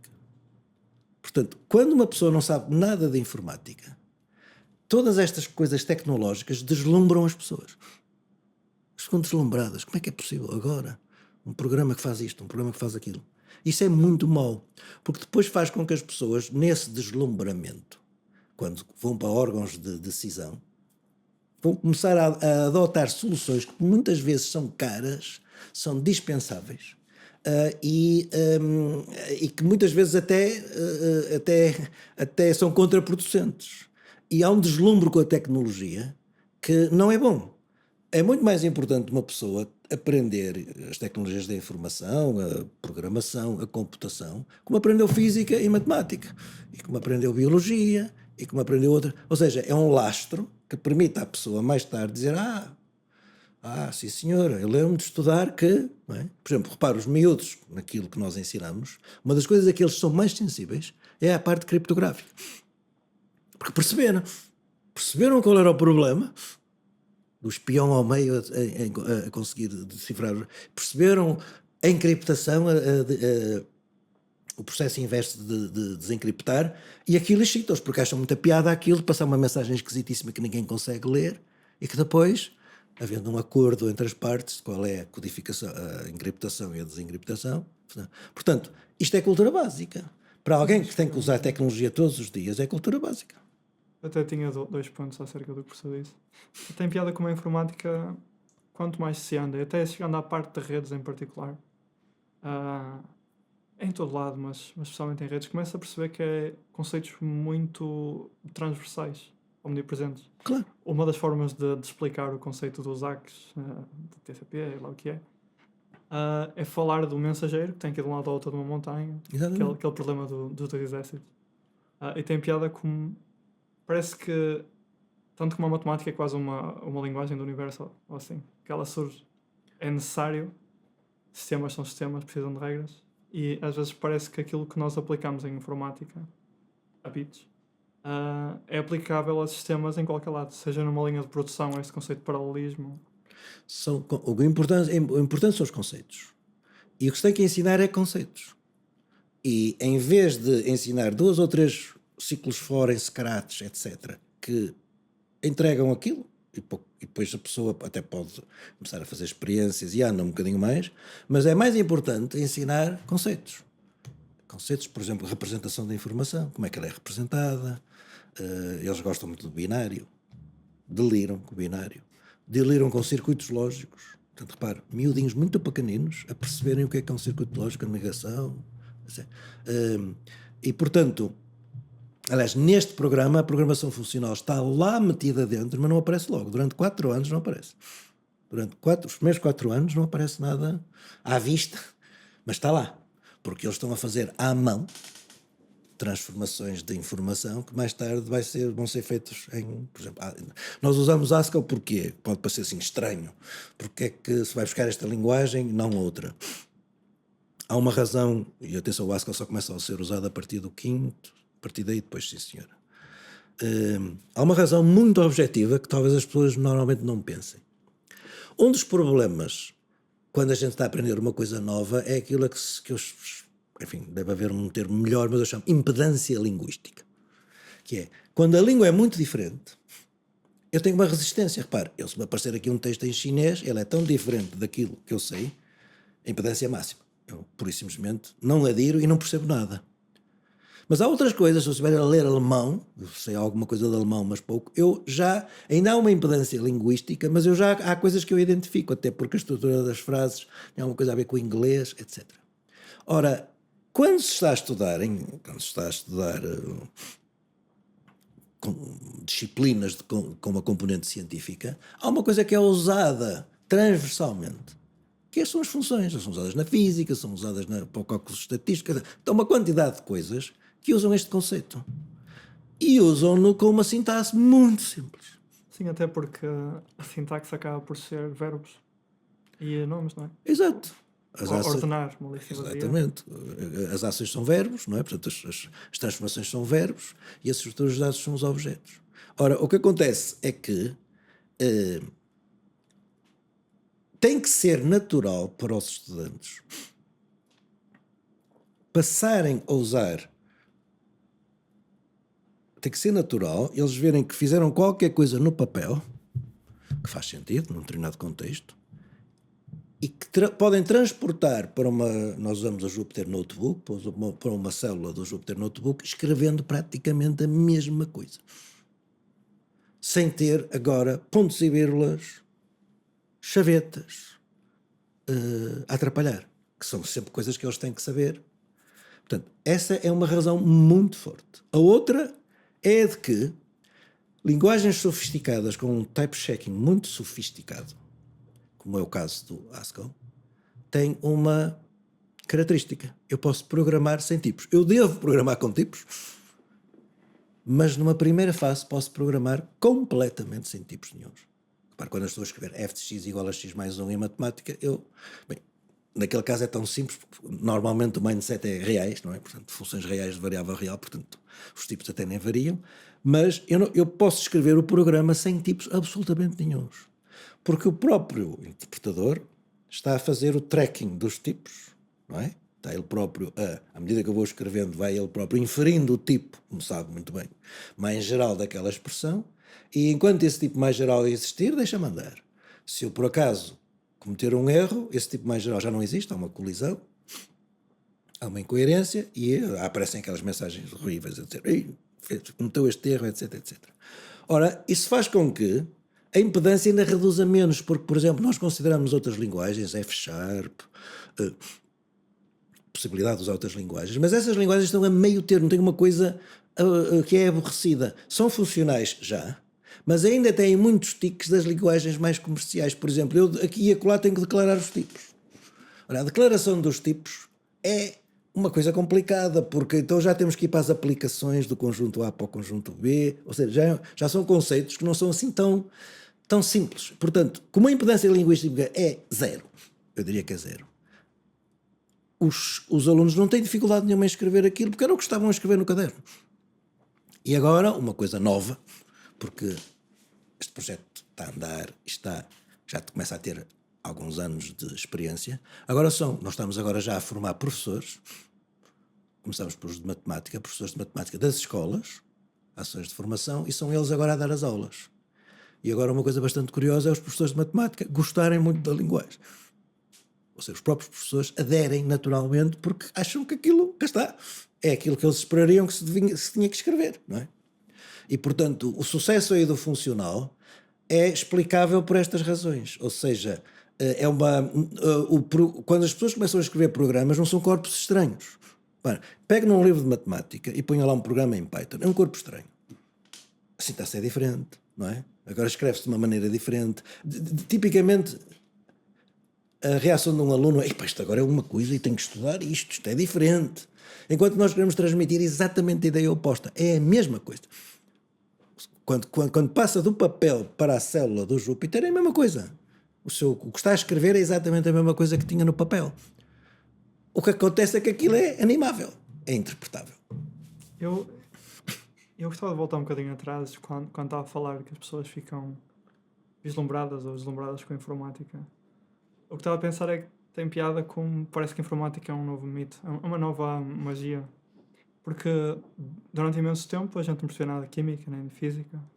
E havia cá alquimistas e pessoas pegavam em coisas e mostravam coisas, davam outras coisas. A informática às vezes parece uma espécie de magia que toda a gente usa, que serve para muita coisa, mas ninguém percebe, indo um bocado de encontro ao que o professor estava a dizer. Não, é verdade, isso é muito desagradável. Isso é muito desagradável, mas isso é verdade. Porque ainda é visto como uma alquimia, por exemplo, ainda agora talvez não tanto, mas durante muito tempo, isso é só para crânios, dizia-se. Isso, informática é só para crânios. Agora acontece o oposto, não é? Dizem que toda a gente tem que saber programar. Vai ser útil para toda a gente. Sim, repare, estava completamente errada essa coisa que... Agora, há uma razão para essa perspectiva de ser uma espécie de uma alquimia. É porque a coisa começou mal. A coisa começou sem base científica. Portanto, tinha todo o aspecto de uma alquimia. Alguns, chamemos-lhe cérebros, mas não eram pessoas apenas... Conseguiam escrever programas que outros não conseguiam. Não é? Tinham essa habilidade. Ou seja, de entrada a programação aparece como uma habilidade. E ainda muitos programadores acham que a programação é completamente criativa. A gente chega lá e diz: vou escrever este programa, não é? Mas quando se investiga e se vai em direção a base teórica da programação, sabemos que não é assim. Ela descobre-se, não é? Sabemos que tem uma estrutura muito sólida, matemática, e que, portanto, não é alquimia nenhuma. Mas, sempre que nós temos um erro num programa, estamos a violar uma lei da matemática, que nós achávamos que a gente chega lá e diz, não vai funcionar, porque, repare, aquele exemplo que eu dou muitas vezes, temos um programa que está a multiplicar números, não é? E o caso de base, pomos 0, porque no problema anterior era 0. Aquele programa vai dar sempre 0. Não é? Olha, é completamente... Portanto, a pessoa que comete aquele erro não sabe que o 0 é o elemento absorvente da multiplicação. Portanto, obviamente que aquilo vai dar sempre 0. Ou seja, é possível prever determinados comportamentos dos programas com base numa literacia matemática formal, não é? Ora, essa impressão de alquimia lentamente vai desaparecendo, mas em muitos sítios ainda é essa a visão. Atenção. É que aquilo é uma coisa... Ninguém consegue, não é? Sim, e agora ainda temos mais a componente de AI, que agora está a tomarmos, sei lá, uma índole também. Sim, muito agora bem, esse trend é muito sensacional. antigo, mas agora, enfim, saltou para os jornais, quando em novembro de há 2 anos, vai fazer agora 2 anos, acho que foi no último dia de novembro, saiu o ChatGPT. Ora, isto é uma outra maneira de resolver problemas. Atenção, sempre achei bastante estranho chamar algoritmos ao que uma rede neuronal faz. Uma rede neuronal é funcional. Passamos-lhe um input, ele dá um output. A gente diz, queria fazer isto, é o input. E há um processo complicado e sai um output. Portanto, tem essa característica, bem, não é bem funcional. Portanto, quem olha, quem vê a entrada e a saída, vê que é. Mas eu posso fazer a mesma pergunta 2 vezes, já não tem o mesmo output. Portanto, é relacional. Isso tem muito a ver com agora muitos, como é que se diz, questões de natureza probabilística que estão envolvidas na maneira como a rede funciona. Pois, aí a coisa é ainda mais complicada, porque embora seja um modelo cuja arquitetura se percebe, ou seja, os componentes que são utilizados, os transformers, aquilo, enfim, são blocos de transformações, umas lineares, outras não, mas como o processo de construção do programa, eu não lhe quero chamar algoritmo, é um processo por aprendizagem com base em dados. Aquilo funciona fundamentalmente, como sabe, por pesos, não é? Ou seja, transformações lineares ou não, como digo. E a razão pela qual aqueles pesos foram parar àqueles sítios não é opaca. Nós não conseguimos interpretá-la muito bem. Aquilo resultou de um processo iterativo de aprendizagem, o que faz com que sejam levantados agora problemas. Atenção, é um paradigma interessante, não vou dizer que não é. Uma vez mais, uma base matemática muito forte, porque afinal o que aquilo são funções, aquilo é tudo, estamos a trabalhar sobre vetores, não é? Portanto, são no fundo só grandes métodos de aproximação. São grandes métodos de aproximação. No fundo aquilo é o curve fitting, não é? Portanto, no fundo é o curve fitting. Escalado, em vez de termos 2 dimensões, temos N dimensões. É muito interessante, uma vez mais é muito matemático, ou seja, aquela ideia de que agora vou conseguir interagir por linguagem falada. Está bem, isso para o utilizador, mas para o programador aquilo não tem nada de... Aquilo é efetivamente programar um bloco de matemática, não é? Que vai estar ali a trabalhar com números e pesos e coisas do género. Portanto, uma vez mais, esta ideia de que nos podíamos libertar da matemática na programação falhou. Mas tem piada que essas LLMs parece que revelam uma coisa sobre uma confirmação que a forma como comunicamos é mesmo muito poderosa. Porque ele só lê texto, ele não percebe.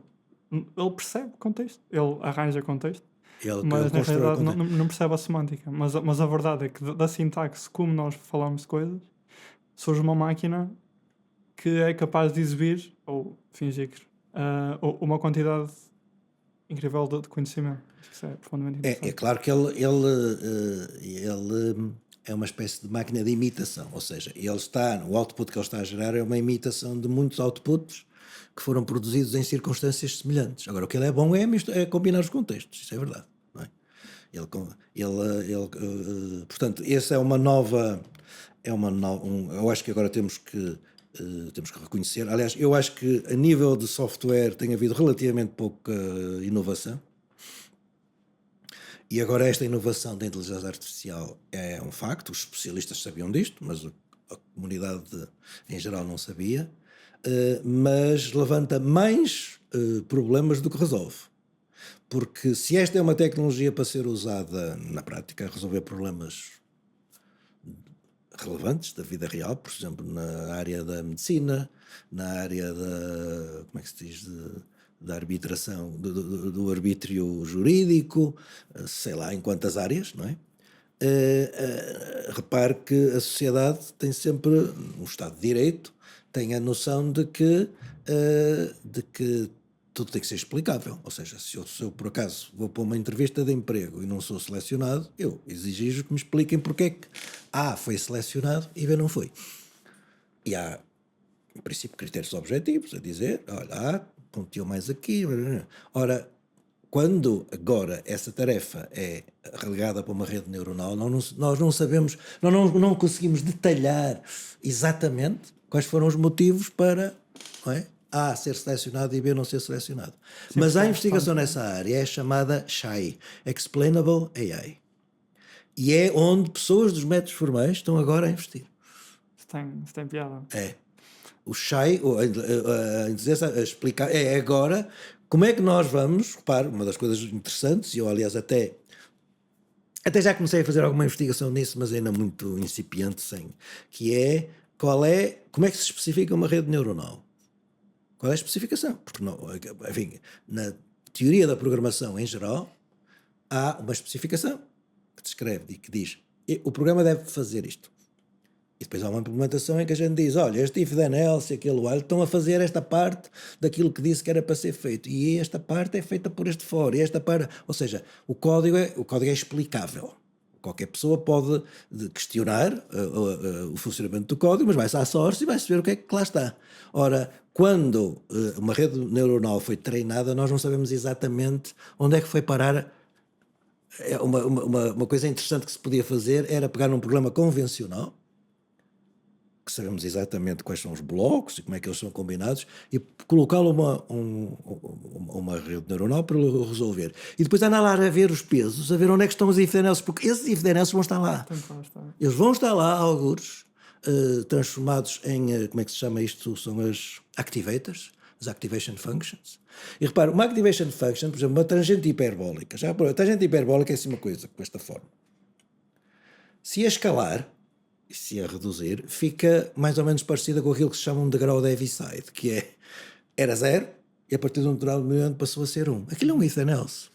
Se pegar numa outra função qualquer e a multiplicar por isto, ela fica 0 na parte que este degrau era 0 e fica igual a ela própria quando o degrau é 1. Ou seja, aquilo é um if then else do género. Não considerar esta função para trás deste valor. Sim, e elas nem sequer são assim tão mágicas como se calhar pode parecer. Não são. Porque uma pessoa, o que eu queria dizer é mesmo que às vezes é preciso programá-las. É preciso criar pipelines de operações.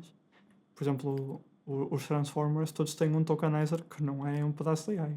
Não. É um pedaço de software. software. E uma pessoa sente isso quando tipo se faz projetos de AI e data mining aqui no curso, da minha experiência, olha-se para um problema de regressão, é tipo, se eu der isto a uma AI com 5 bilhões de nodes ela resolve. Ok, eu nunca sei com 5 bilhões, mas já testei coisas tipo com 5 inputs e 2 outputs com 8 mil nodes internos e ela não chega lá. Era preciso ficar lá a treinar imenso tempo ou se calhar nem a chegar. Parece que ainda assim, ainda temos uma componente de engenharia muito forte. Tem. E depois fazer isto acontecer. E depois há uma outra parte desta, portanto é tudo muito interessante, vale a pena investigar, tem a sua arquitetura em termos científicos, não questiono nada disso, mas depois há outros problemas. Repare, eu se programar um quicksort, a energia que se gastou na programação desse quicksort é mais ou menos o lanche que eu comi há 2 horas. Portanto, aquilo que eu gastei foi aquela energia. E aquele algoritmo faz aquilo. Imaginemos que, se me tiver enganado, preciso de 2 lanches, não é? Mas é aquela energia que foi gasta para produzir aquele pedaço de código que faz aquela função. Agora compara a energia que precisa de gastar para treinar estas redes neuronais absolutamente astronómicas. Sim, até surgiu aqui há uns tempos. Eu não sei se era a quantidade de energia ou a quantidade de tempo, mas esses dois estão relacionados de forma linear. quantidade de recursos de treino que é preciso dar a uma AI relacionado com a sua accuracy, estamos a bater numa parede. Ela é tipo uma reta, não é uma reta, é um logaritmo, mas ela tipo, parece que não conseguimos tornar a coisa mais eficiente. Isto, lá está, é difícil de estudar porque ficamos com umas caixas negras que deixaram de ser caixas e passaram a ser edifícios. Claro. Mas repare, mesmo sem chegar a esse limite, imaginemos que não, colocam-se dois grandes problemas na utilização destas técnicas para resolver problemas da vida real. A incapacidade de explicar exatamente como é que a coisa está a funcionar em cada problema concreto, em geral sabemos, mas em cada problema concreto, e a energia que está a ser gasta. E mais tarde ou mais cedo, a fatura energética vai bater à porta É o que disto. está a acontecer agora, não é? Quase certeza que já está. Vai bater à porta e vai dizer: ei, fazer programas assim até é capaz de ser interessante, porque uma pessoa até. Qualquer pessoa escreve um programa, desde que tenha dados, consegue treinar, atender a rede e passa a ter a solução para o problema, mas a fatura energética é muito grande. Isso é uma das razões que a bolha da AI está prestes, ou Há quem fala-se diga que que ela vai arrebentar. há quem diga que o hype já está. E está-se a começar a perceber que isto foi mais marketing do que outra coisa qualquer. Sim, por exemplo, vamos ver. Eu acho que as ideias são engraçadas. Não vamos dizer Tem que muito não. mérito.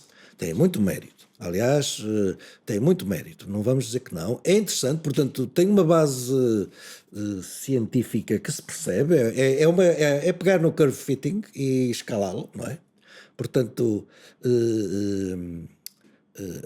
o hardware permitiu, portanto, coisas destas feitas há 50 não, mas que há 20 anos andavam às velocidades do movimento da crosta, portanto não podiam ter eficácia. O hardware é efetivamente o grande responsável, no sentido positivo, por isto poder ser feito, porque o hardware teve um desenvolvimento tecnológico absolutamente incrível. Se eu quiser nomear uma coisa que efetivamente teve um desenvolvimento científico e técnico absolutamente espantoso, é o hardware.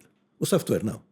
O software não está, o software anda mais ou menos, está mais ou menos, há coisas que vão aparecendo, mas que são mais coisas cosméticas do que propriamente a essência. Em termos da essência, não estou a ver que nos últimos anos tenha aparecido nada de muito novo, não é? Se uma pessoa sente até que quando se fala em sistemas distribuídos, isso é uma área que ainda está muito a mexer-se bastante, mas ainda assim, quando se fala em logs e assim, foi tudo lá um porta aqui há uns anos, um dia ele É sentou-se. tudo com coisas de 30, 20, 30 anos. Para a lógica de Or. A lógica de Or foi proposta em 1969. 69. Portanto, aliás, o relatório técnico onde ela foi proposta pela primeira vez, uma das edições, ou seja, aquilo era policopiado, está aqui no Arquivo Registral do Braga. Porque um fundo documental do IFIP, daquele grupo a que eu pertenço, não tinha paradeiro, era uma série de caixas de cartão com coisas dentro, e eu disse: epá, vamos organizar isto está aqui a história deste ramo do conhecimento. E acabei por convencê-los, não foi difícil, porque eles queriam ser a liberar das caixas, a trazê-las aqui para o Arquivo de Braga. Depois tive que convencer aqui, digamos, a instituição que valia a pena ter aquele espólio. E hoje está catalogado, está classificado, os documentos estão livres de perigo, estão naquelas caixas de cartão muito especiais para guardar documentos antigos, e só para dizer que também este é um lado muito importante de uma disciplina, é não perder a memória. Hoje vivemos muito para o presente e achamos que a história é teias de aranha, como é que se diz? Quero cá saber o que aconteceu no tempo do meu avô e do meu bisavô, mas isso não é bom. Está provado que uma ciência bem alicerçada é uma ciência que está bem desenvolvida e que conhece a sua história. Porque construiu-se também em cima dos erros do passado.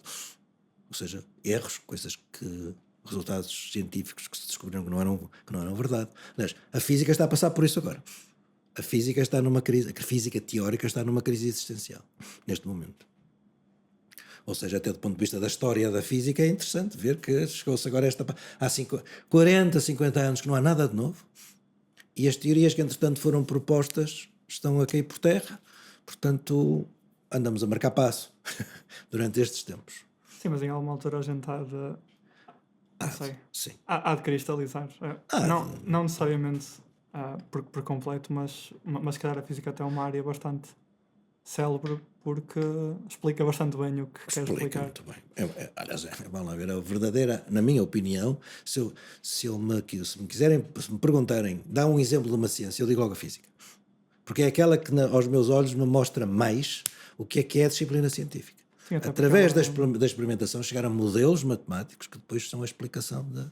e tem piada porque ela é quase completamente divorciada da abstração. Quando se fala em química, é uma abstração sobre física, e a bioquímica sobre a química, a medicina sobre a bioquímica. Tem piada como a física parece. A física e a matemática estão ali no core. São os Estão, quarks e disto. uma das coisas mesmo interessantes é exatamente esta ideia do modelo, porque a física funciona sobre modelos da realidade, não é? Que vão sendo apurados à medida que se fazem mais experiências, se descobrem mais coisas, se percebe. Eu lembro-me, já que começamos esta conversa a falar dos meus antecedentes escolares, eu lembro-me de uma disciplina que tive, que foi física, em tempos conturbados.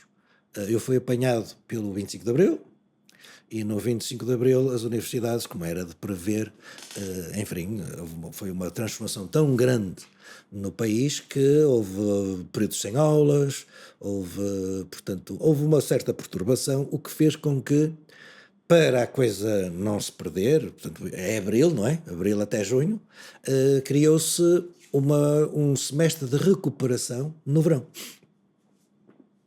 E eu apanhei um outro professor de física, que não era aquele que eu tinha tido antes, porque o curso foi interrompido, que é um professor que era o professor Araújo Moreira, que é pai de uma colega nossa do Porto, da Faculdade de Ciências. Eu não sabia na altura, só mais tarde é que conheci a filha. E eu creio que ele era médico, ele deu a física exatamente como eu estava preparado para perceber. Eu estava muito... A física, quando eu estudei no liceu, não foi nada que me excitasse terrivelmente, era fazer experiências, era tirar medidas, não sei o quê. Mas quando entramos e ele ensina a mecânica através das leis de Newton, e com as leis de Newton elas começam a produzir resultados, ou seja, começa a conseguir prever trajetórias, planetas e não sei o que mais. Aí é que eu vi o poder da abstração, porque eu disse, afinal, destas 2 ou 3 equações, tem a semente da explicação de tudo o que nós podemos explicar através destas. Aquela emergência, não é? De coisas muito Isto é simples muito surgem. forte, porque, claro, agora podemos dizer, o modelo está errado. Se o modelo estiver errado, pronto. Mas à medida que o modelo é confirmado pela realidade, nós começamos a ter cada vez mais confiança no modelo até chegamos à situação em que o aceitamos axiomaticamente. Não é?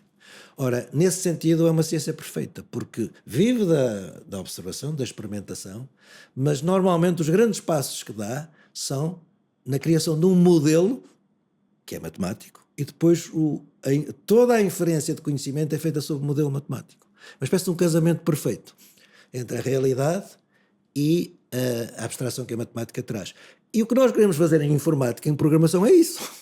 É atingir o mesmo nível. Agora, os objetos físicos são os programas que vão correr nos computadores, mas verdadeiramente ter modelos que correspondem à etapa de especificação do problema, e nós testamos esses modelos, verificamos que eles correspondem à realidade e desenvolvemos técnicas para do modelo derivar o programa final, ou seja, uma abordagem científica à programação. Eu acho que é uma excelente conclusão a toda esta. Muito bem. Não quero dizer que a conversa está completamente acabada. Muito obrigado Agora, por esta conversa que tivemos. Sim. Foi um prazer. Sim, muito obrigado da nossa parte também. Como sabe, é o primeiro convidado Desta nova série. Desta temporada, porque o Periférico já tem assim uns aninhos de casa e agora está a voltar em força, esperamos este ano. Agora no final tinha aqui uma série de questões assim mais light-hearted, mais de resposta curta, de colegas que as submeteram. Aqui a primeira é um filme ou um livro que o professor recomenda assim fortemente. Eu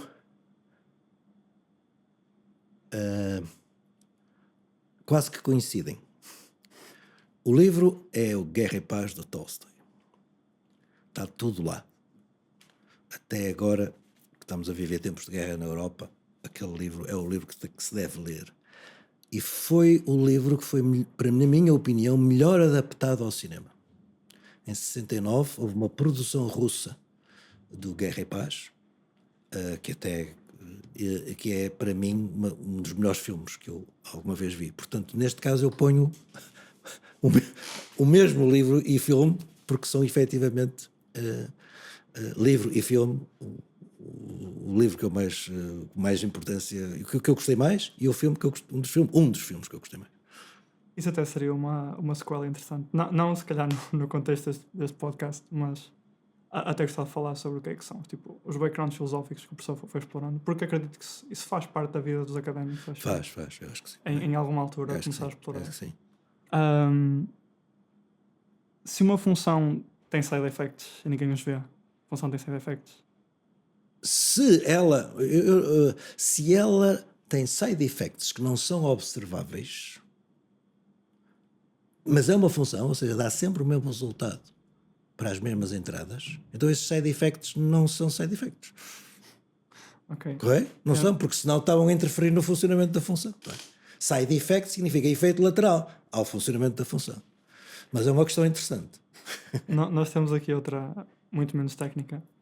O que é que foi o pior choque elétrico, ou não, que levou enquanto fazia o curso de Engenharia Eletrónica? O maior choque que eu tive, Elétrico ou não? mas no bom sentido ou no mau?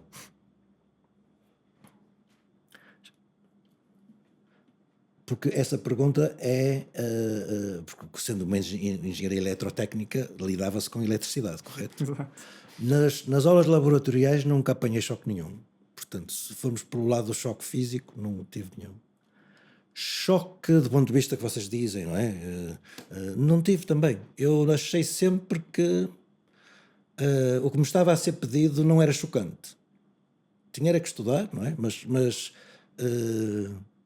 aquele choque do género, vais para a universidade e vais apanhar um choque, eu não tive isso. Não senti isso. Foi sempre uma coisa bastante natural, eu ia estudando, não é? Não sei se é esse o sentido da palavra choque, não é? É o que for. Lá está, essas questões. Não tive esse choque de ir para a universidade. Eu achei, não me lembro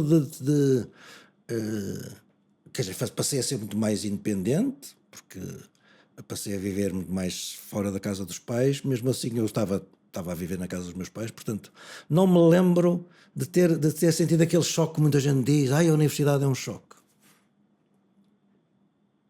Ok. Pronto, então acho que dou episódio como... Está muito bem, sim, senhora. E, muito obrigado. E de novo agradeço a presença do professor aqui no... Olha, eu que agradeço vocês terem se lembrado de nos convidar para vir para aqui. Muito obrigado. Sim, até, lá está, acaba por ser uma decisão bastante fácil dentro aqui da docência. A professora que o pessoal curte. Muito obrigado. Ok. Quanto tempo é que foi? Fácil ideia. Vamos descobrir.